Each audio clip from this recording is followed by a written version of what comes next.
Hello everyone, today we're going to analyze the letter that Gwendolyn Armstrong wrote to the Kentucky District Court, and we're going to specifically analyze what she wrote, why she wrote it the way she wrote it. And one thing I'm very curious about is how Lorne managed to coax her into sending the money.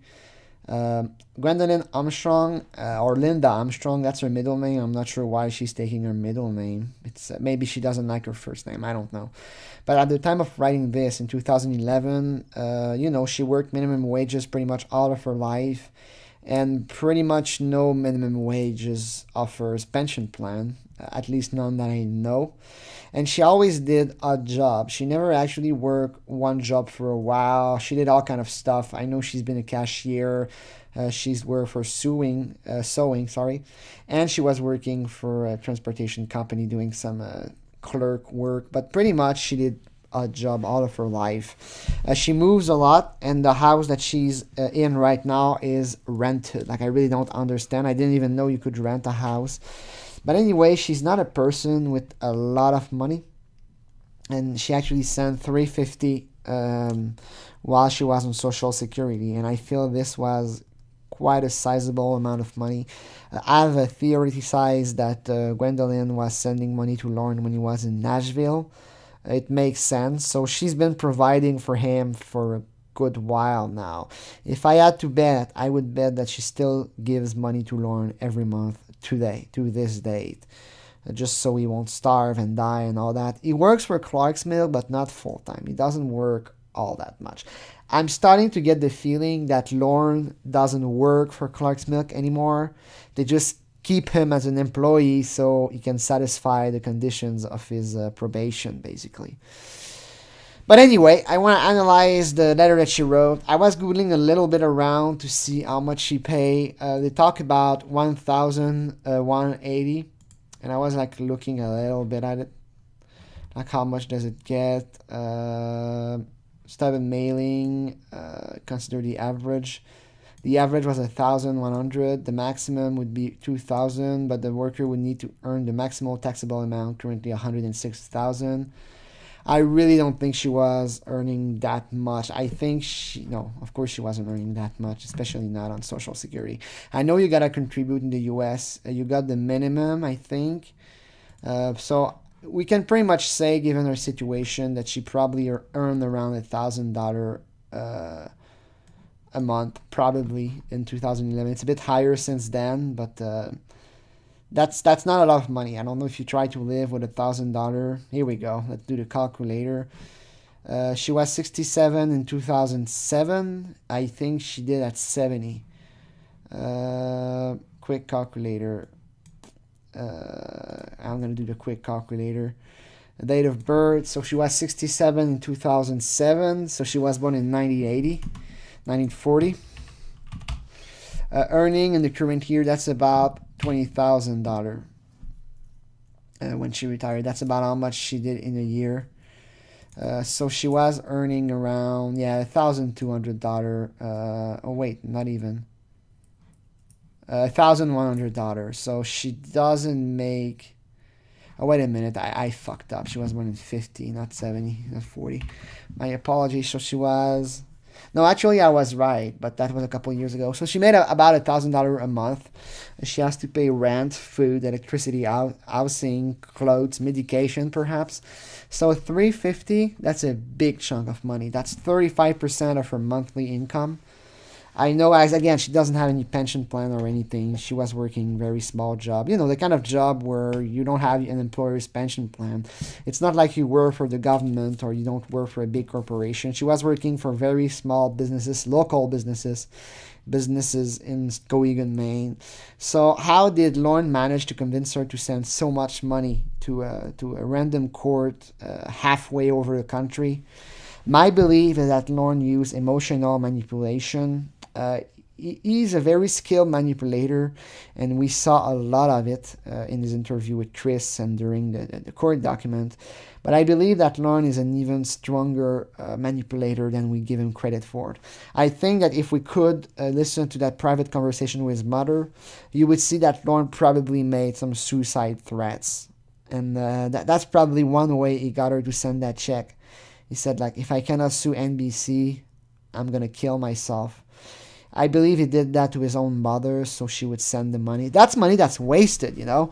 It's one thing to pay $350, but this is to pay for a lawsuit that's not going to lead anywhere. And Lorne actually submitted many more motions. I'm betting she paid for that too. And she actually gave him money every month, as we saw, between $50 and $100 a month, sometimes more. She was spending around $1,000 on this hassle every year. That's not nothing, okay? That's not a small amount. The money, that's money here that is plain and simply burned. She could have taken that money and put it in the fireplace and burned the money. It would have had the same effect. And that's money that she could have spent on herself, you know, to enjoy life a little bit and enjoy our retirement. You know, when you're past a certain age, she was 70 years old at the time this happened, 71. I'm hoping that when my mother is 71, I'm going to be the one sending money to her and not the opposite, you know. You don't want to be still caring about your son when you're like 70. And you know, she has 6 children. Imagine if every single of her children were like Lorne. She would bankrupt herself. We can make many theory about why she sent money to Lorne. She did feel probably guilty a little bit. She did love him. That's probably part of the reason. But I also believe that Lorne is like a parasite. He was extremely good at manipulating her. Not just the suicide threat, but he probably said stuff such as, Mom, NBC really fucked up. I'm going to sue them. We're going to win $80 million. They're going to call me to settle the case, and I'm going to make $2 million. I'm going to give $1 million to you. That's probably what Lorne told her. You know, I only need $350 to start the lawsuit. So we know that in jail, the only person with any real contact with Lorne was his mother. I do believe the rest of his siblings rejected him completely.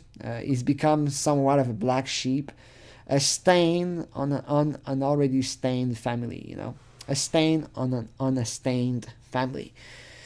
But anyway, I believe that Linda felt very bad. It's very stressful to have your son in jail. Already it's stressful for a mom, for any mom who cares, and she does care, obviously. So, of course, she did that for him. And she might have even believed that maybe he was going to refund him. Of course, he was never going to. What pisses me off the most, and that is that Lorne did not even need that, okay? If you look earlier, he actually had the informa pauperis. So, he could have paid, you know, the way they granted that to him. That's when he's judged. But here, that's a stupid lawsuit, you know. But he asked here for informa pauperis, and that's actually the that's the thing, that he is the right document. And eventually he's gonna get granted informa pauperis, and they basically tell him, hold on here. They basically tell him, like, pay $21 right now, and then you can pay 10%, 20% of your income every month until the fee is paid of $329. So they basically told him, look, bro, you can file your lawsuit right now. It's gonna cost you $21, and you need to pay 20% of your monthly income. That's it. He didn't need his mother to send the money, but somehow you can see the order is filed here. The Luther shall take blah blah blah. It was granted with Vanessa and Armstrong, maybe a cousin of him. But that was entered. The order was filed on. It doesn't say it. It says 19th May, but no. Oh yeah, May 19th, 2011. And his mother is going to be. I mean, this is his lawsuit being rejected piece by piece, basically. He's going to get ripped apart by the court. She sends the money on June 2023. So the informa pauperis was granted in early May. And about a month later, the mom actually pays the fee. So Lorne no longer needs to give 20% of his monthly income to the court. Lorne did not need to do that. He could have paid for his lawsuit. You know, you're an adult. You want to sue somebody, you can't pay the fee. You go and you file informa pauperis. It's granted. You're an adult. You don't need her money. You can just pay every month like the court order told you to. But he didn't do that. He said, no, I don't want to pay 20% of my monthly income. I'm just going to ask my mom to pay for me. and that's cheap because that Lorne could have basically matured and say, okay, I need to pay 20% of my monthly income until the filing fee is paid. I'm gonna do that. But no, he doesn't do that. He probably begged his mom and caught his mom crying so she would pay, and she does. This is the receipt. It was paid with a money order, if I remember well. Yeah, money order, USPS. So she actually went to the USPS store to send a money order and pay some fees, of course. She has to pay, I think it's 2%, 3%, I don't know. All this to pay for a lawsuit that is doomed from the start, a lawsuit that has a 0% chance to work. And I have a feeling that Linda might have, some problems. Because in what world do you go and pay for your son to sue when you pretty much know that the lawsuit's going to fail? I mean, it's pretty obvious from the start. Any person with a modicum of sense is not going to pay for such lawsuits to proceed. You're going to be like, you want to sue NBC? It's not going to work. I'm not going to pay for that. And if I was Gwendolyn, I would tell Lorne, look, you want to sue them? You're an adult, Lorne. You got your informa pauperis. Do what the court order tells you to do. Just pay $20 today and 20% of your monthly income. You're old enough. You're 40 years old. I'm not going to pay your court's filing fee for you. This is, again, money that is purely wasted. This is money that she could have spent on herself. And no, it's gone for our stupid son, the worst son. I have a feeling that Lorne is the youngest son in the family, and he was always kind of the baby. Like, your baby Lorne, my youngest son. I have a feeling, she really seems to care about him a lot. And we're going to see the letter she wrote with the money order. The letter is handwritten. You can see her former address, but mine not. The letter is handwritten. This is all public document, by the way. It's all available publicly.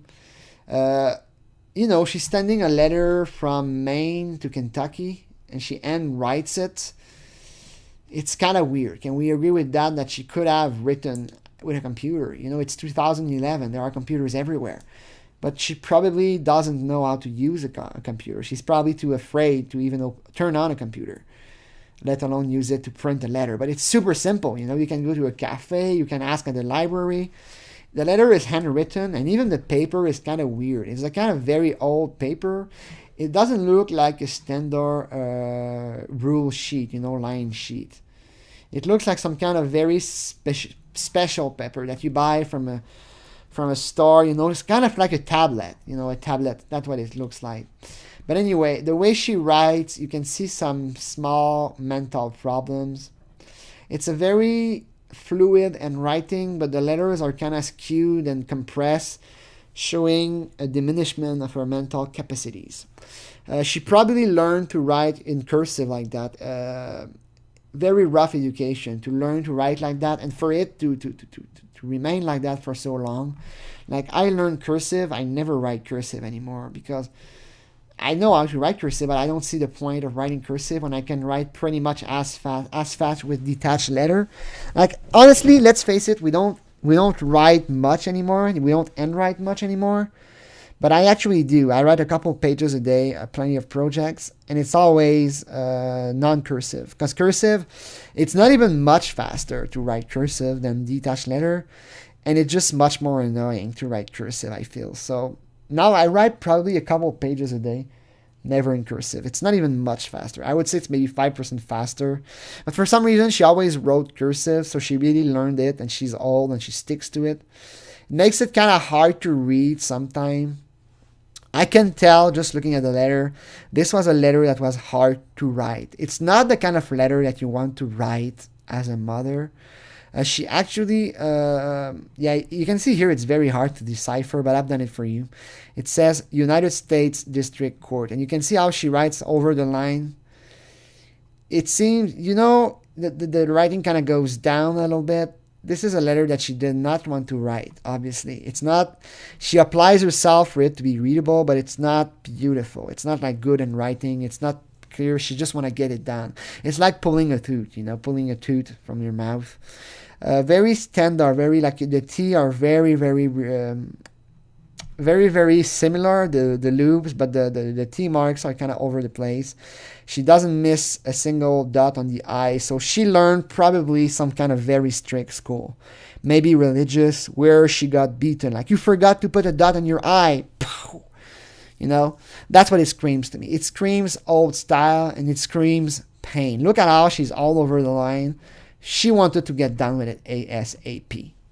She was probably like, oh, I'm sending a money order for $350, but I gotta write a letter just in case it's refused. You know, I wanna make sure it's gonna be okay. A very submissive lady, I would say. Like most women that were born in the 40s and the 50s. 50s a little bit less worse, but in the 40s, most women, they were either very dominant and mean or very submissive to their husband and all that. I can see the pain of her lifetime here, so let's go.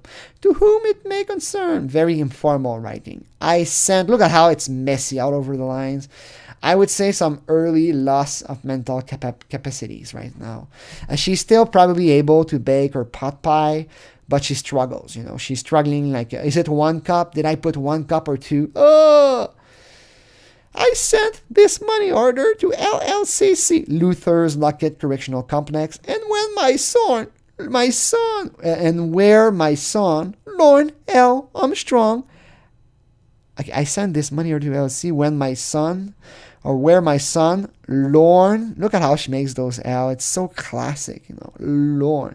It's not like shoo, shoo, it's with a deep legs. Lorne L. Armstrong has been discharged from there. They couldn't accept it, so I am sending it right to the court, hoping this is the right place. Please advise me otherwise. Sincerely, G. Linda Armstrong. It's not a sentence that actually makes much sense, you know. When you actually look at it, if we look here, it may concern, I send this money order to LLCC, and it's definitely not when, you know. And where, is it where or when here? The W-H-E-R, I have to look at an N. You see the N here is very like that. The way and where, it's a where my son, Lorne L. Armstrong, very applied to write correctly and not forget a letter, but we can see she's struggling, has been discharged from there. They couldn't accept it, so I am sending it right to the court, hoping this is the right place. And no dot at the end, or the dot is kind of here. Okay. It's not a sentence. It's a sentence that could benefit from being split into. To whom it may come from. I sent this money order to Luther Correctional Complex, where my son, there's no N, or unless it's not, I think it's N, pretty sure it's N, where my son has been discharged from there. When, or is it when? Maybe it's an N, like that's, is it E-R? Let's look at an R. Yeah, that's a R, so it's where. So there's some kind of syntactical mistake, a syntax mistake. Like, I sent this money order where my son, Lorne Armstrong, has been discharged from there. They couldn't accept it, so I'm sending it right to the court, hoping this is the right place. We understand what she means, but here it's just being messy. Like, probably written in a very emotive moment, but you can already see like the logical mistakes in her head, you know, like the checksums are broken, like beep, what's going on, sentence broken. She should write where my son, virgule, to virgule, I sent, not virgule, comma, but my son has been discharged from there. It's just a sentence that is hard to fix, not very well written. Then she writes the case number, and then she writes at the bottom. And now you can really feel the pain at the bottom. So she stops writing here, and now she uses a new pen. I'm betting that she wrote that in black, and then she stopped the letter, and she says, oh, I might as well have something. And now it's really tough to read. Lorne, and she calls him by the first name, you know. Lorne doesn't say my son, or Mr. Armstrong, or Lorne Lynn Armstrong, but Lorne has been moved twice. I believe, look at how hard is that B here, so hard to read, but that's how she makes the B. She kind of makes it look like an L. You compare the L here to the L here. The B, the only difference between the B here and the L here is that the loop is made different. There is less, it's more like an oblique angle, but I believe he is at Grayson in Latefield, Kentucky. Doesn't it suck when you're a mother and you don't know where your son is? Like, I believe he's there, you know? It's kind of tragic. You imagine you have a son and you don't know where he is. And not like, oh mom, I'm going to travel to Europe. No, no. My son's been arrested. I don't even know where he is. It's kind of bad. I mean, Lorne doesn't tell her where he is. Maybe he doesn't call her all that often. Maybe once she started sending the money, Lorne had no reason to call her anymore. Oh, my mom is sending money. I'm just gonna call her if she stops sending money. But I believe he is at Grayson. I don't even know where he is. And the way she said like Grayson, like what is Grayson in Leaderfield, Kentucky? And now you can see some iota of complaining now. Kentucky, I believe he is at Grayson in Laterfield, Kentucky now, unless they have changed him again. It's written kind of weird, like unless they have moved him again. And the way she said like they, like, she should wrote like unless he has been moved again, or unless he has been moved to another establishment. But the way she wrote that, like, oh, they did that to him. They did that, you know? And then she says, unless they have changed him again. You can see that she's not happy that he's being moved around. Not much she can do, but the way she writes, you can feel that she's voicing some of her fear and anger in this case. He is waiting for his money to be transferred so he can buy mailing supplies. And the way she writes that, it just screams old people. Like, oh, Lorne is waiting for some money so he can write to you and send you documents. So that she's trying to say basically he hasn't written to you because he has been moved and he doesn't have money to buy envelopes and mailing stuff. So this is something they obviously like said over the phone. It's kind of weird to place that in a money order, like a letter attached to a money order. And you can see the envelope from J. Linda Armstrong, handwritten, of course. United States District Court, Room 120, Federal Blog Building. I don't know. Main Street, Bowling Green. Look at how the hand seems to be shaking when she writes that. The Bowling Green. You can see some hesitation. Is it arthritis? I don't know. Other than that, that's pretty much the letter. It's kind of sad. The way that she doesn't take the whole sheet, like it's not very large. It really looked like some kind of block note that she just took a sheet on and wrote, like you would wrote like a grocery store list, you know. It doesn't look like a standard rule sheet unless like it's a very wide margin, but it's very like it's only like 1, 2, 3, 4, 5, 6 words per line. Interesting way to send a letter to a court, you know. So this is it, and then you have Lorne. He has a regular rule sheet. Like, I wrote to you before to let me know of my getting shot probation. I did not give you the case number. This is the kind of guy when you receive a letter from him, you're like, not again. My civil action is I will be in transit for a while. That's a way to say that you're moving from a jail to another, you know. I will be in transit. I will be moved from a jail to another. And that was in June 29 that he wrote that letter. Well, it was filed on June 29. Just a quick reminder, then that letter is going to be written on June 18 and received on June 23. So that letter was written just a couple of days after the letter above. And sincerely, Lorne Armstrong. And he didn't write Lorne L. You know, he didn't write Lorne Armstrong, just Lorne Armstrong. Fucking amazing letter. That's him, office of the clerk. And then he writes like about, I don't know, 6 days later, like, I want to know the statute of the response from the defendant. And then there's no status to write. Oh, and then he writes again, like 5 days later, like, I want another update. My name is Lorne Armstrong, and the defendant are in BC Universal. If you could let me know if the summons had been served yet, and the date it was served, I would appreciate it. Thank you. This is what a guy who's losing it looks like. Like, stop writing every 2 days, Lorne. Like, you write them, like, that was like beginning of July, and you wrote like 3 times already. And eventually, she's going to be pro-advice, meaning that she's going to be able to practice the law in a state where she's not a lawyer, or at least that's how it was explained to me. That's a month later. And yeah, it's pretty interesting to study the case development. Eventually, it's going to be thrown out completely. But that's it. That's what I wanted to analyze. The key moment where Lorne begged his mother to pay his filing fee for him, and she actually did. That's an impressive feat, Lorne. I really feel, I said earlier that Gwendolyn is a bad person. You know, I was discussing it, and she actually covered for her son for two of his scams.